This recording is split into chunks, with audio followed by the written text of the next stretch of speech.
दिवाळी फिरत राहायची आणि सोबत म्हणायचं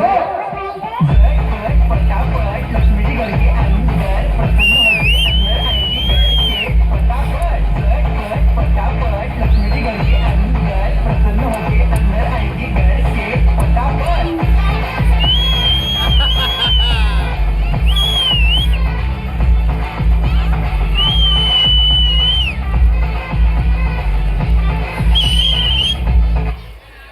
म्हणजे कसं आहे ट्रेनिंग गाण्याचं नुसतं धुळा पाटला धुळा